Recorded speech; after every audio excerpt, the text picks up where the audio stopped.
এই সরকারটা হয়েছে কেবল একটা নির্বাচন দেওয়ার জন্য। জিয়াবাদ বলুন, মুজিববাদ বলুন, আমরা কোনো বাদ বাংলাদেশে চাই না।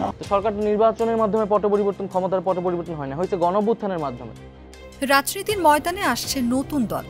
কে হবেন দলনেতা, কারা থাকছেন দলে, নতুন রাজনৈতিক দল কতটা প্রভাব ফেলবে রাজনীতিতে, সত্যি কি আসছে নতুন দল?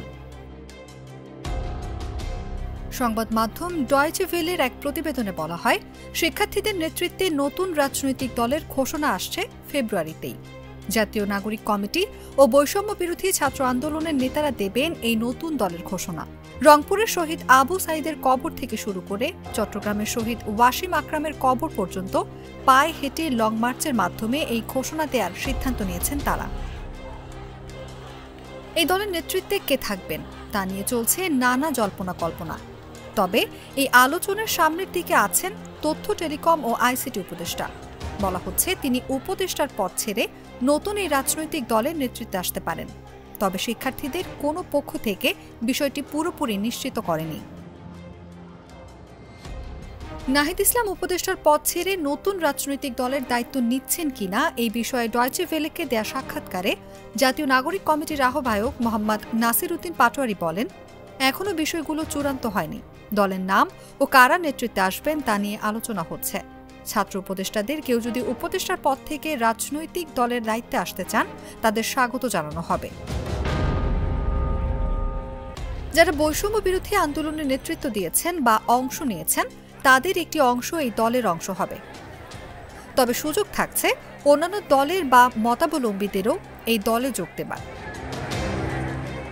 এ বিষয়ে জাতীয় নাগরিক কমিটি ও বৈষম্য বিরোধী ছাত্র আন্দোলনের একাধিক নেতা জানিয়েছেন, শুধু যারা আওয়ামী লীগের পক্ষে ফ্যাসিবাদ, গুম, খুন ও দুর্নীতির সঙ্গে যারা জড়িত ছিলেন তাদের দলে নেওয়া হবে না।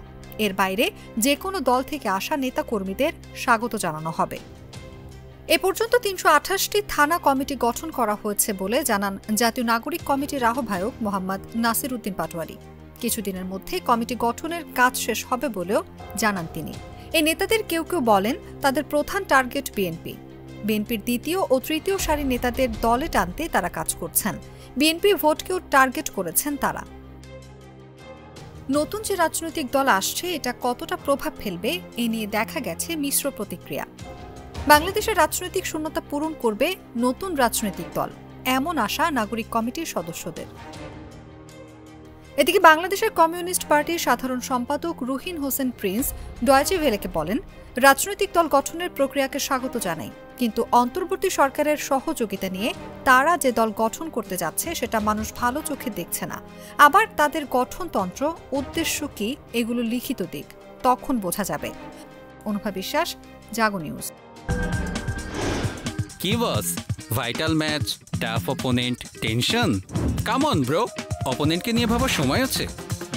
আসল অলরাউন্ডারের কাজই তো হলো যে কোনো টাফ সিচুয়েশনে টিমকে অলরাউন্ড প্রোটেকশন দেওয়া। জাস্ট লাইক মাই টাইলক্স, যার অ্যান্টিব্যাকটেরিয়াল এজেন্ট টয়লেটের কোনায় কোনায় পৌঁছে ৯৯% জীবাণু ধ্বংস করে, টয়লেটের কঠিন দাগ ও দুর্গন্ধ দূর করে টয়লেটকে রাখে ক্লিন আর সুবাসিত। টাইলক্স টয়লেট ক্লিনার, ক্লিন মানেই টাইলক্স।